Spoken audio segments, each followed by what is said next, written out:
it was the feeling. It was like, you know, I can know that I'm thinking things and be like, okay, this is like a paranoia. Like I'm very aware of, I've always been like aware of like my thinking, like the voice in my head, and that not being who I am. But it was like my body was just like not there. Yeah. Like I've spoken about this with Ailey, who you've had on here before, but it was this sort of lack of empathy, like a lack of empathy, like a sort of like I knew I should be feeling something and I don't. And then like, you know, and that like freaked me out, that I'm like, where am I? Where's that gone? Like how can I like fix this? Am I broken? What's happened here? This is like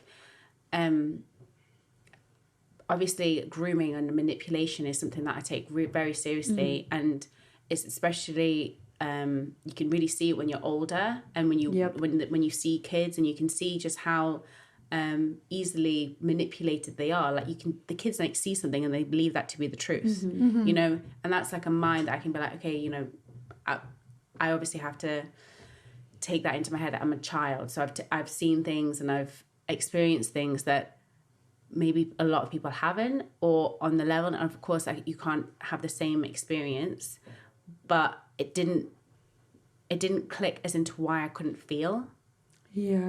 Like I don't know, I just turned off, and I had a not very good relationship with like sex, and I like it was something that I needed to almost like go to therapy, but it was a lot more of like researching and looking into other women and like, is this like normal, you know? I watched porn and like trying to be, and which is probably the worst thing that somebody could do, because I'm like, is that what's supposed to be happening? Oh shit. Is that what I don't know if my leg can do that. So, you know, it was a journey, but then led me to like looking up other things like the Kama Sutra, tantric sex, and like people talking to me about that it does better with somebody who you care for, like somebody that you've built a connection with. And that is real for me. Like I do need to have like a connection. Like it isn't something that I can like, I can't like just have sex. Because I thought I could do that, and that did not go very well for me.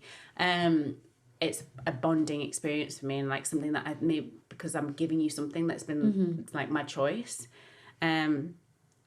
And now I'm like, I'd wish that somebody had, in those positions, had been like, okay, you know, if you feel like this, that's like a normal feeling, and like, you know, how can we like channel this into something else? Or like, I just felt very shamed, and I felt like feeling any sort of sexual desire or anything was wrong. And then it was like, why do I feel it then? Like, why have I been given this? Why am I feeling something? If it's wrong, does that make me wrong? And like, trying to find a way to like create pleasure and create these sorts of things in relationships.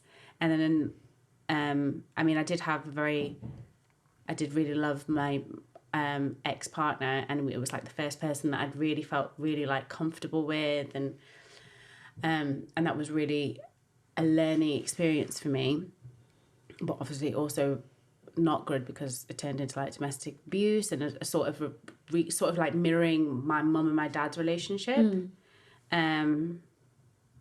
but or like more like a friend. I don't know how to explain that actually. It's just got to a place where, you know, so, like that sibling fire that you can have, but with the person that you're in a relationship with, and we had situations where, you know, I felt like I had to have sex, which obviously is, you know, and you're like in this, it brought back that feeling of like numbness, because I'm doing something for somebody else, so I don't really want to, and it was just like, but you're my girlfriend, you know, I should want to, but that's not true, obviously.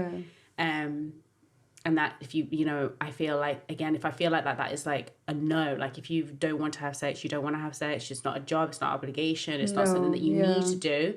It is a beautiful thing that you can have with somebody, and you can like nurture, and you can like, if you're communicating and you're talking, it can be so beautiful, and it's such an energy that is incredible.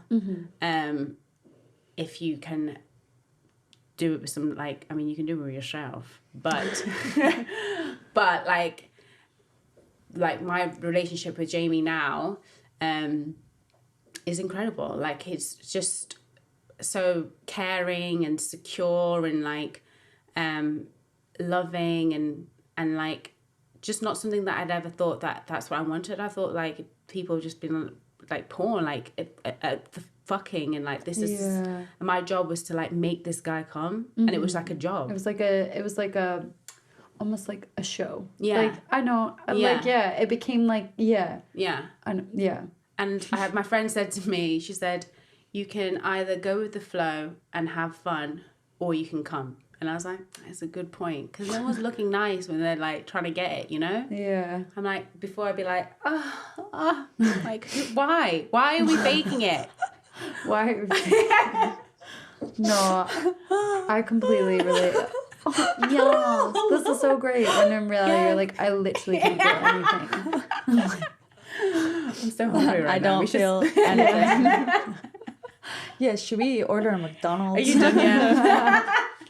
Can you be? Can you be done now? No, maybe that's like a thing for me of being like, why do I have to be served this man? I need to like. Mm-hmm.